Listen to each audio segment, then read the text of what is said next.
terms of stamp duty in any other state.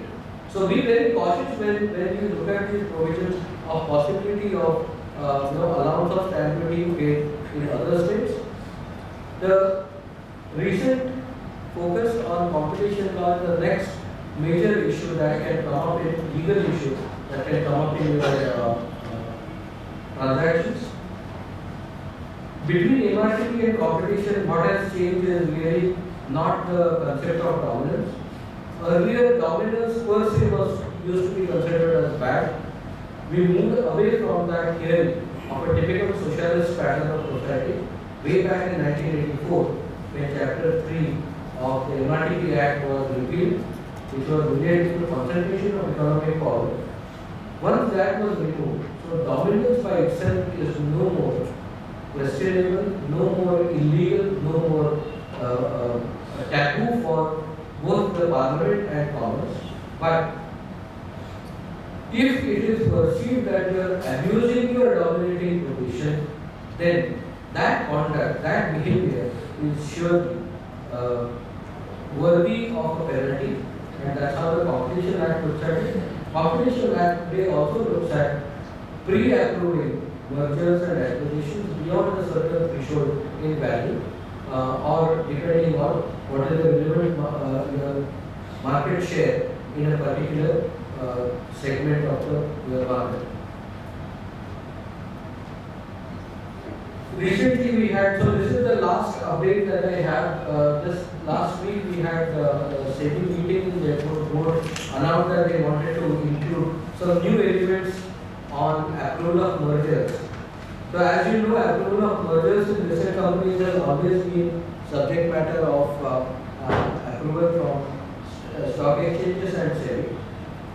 As protector of investors and the only securities regulators, they have always been worried about aggressive interpretations, very challenging schemes getting approved through courts, and SEBI has been very watchful. So every time they have looked at somewhat unethical kind of a conduct in a scheme of merger or amalgamation, they have come back with some modification to the approval process.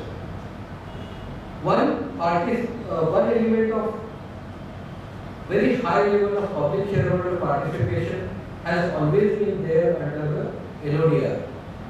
LODR Chapter 2 is the philosophy of the entire SEBI LODR regulations. It says you must give all the opportunity to most of the shareholders to actively participate in decision making. Therefore, please allow them to actively vote, actively participate in meetings, actively decide whether the RPT is good or bad for the company, whether merger is advisable for the company.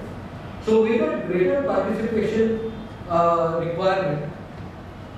You today have an additional 3 features getting into the SEBI LODR regulations.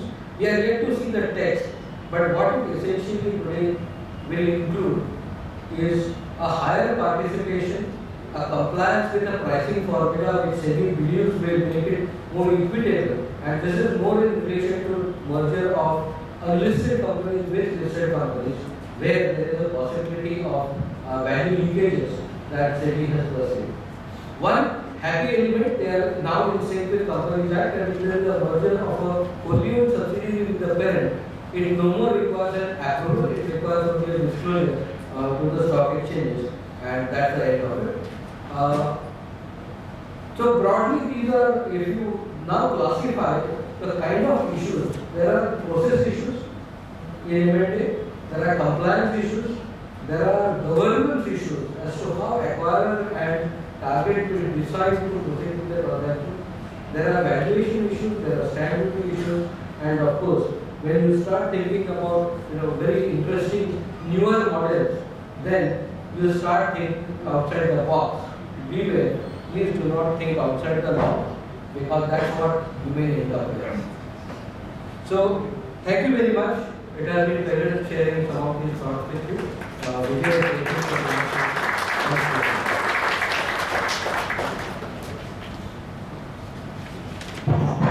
Thank you, Sharad. for a very great overview of the subject, and I know it was a one-day topic which we requested you to cover in such a short time. The next speaker is already here, but if you maybe you can have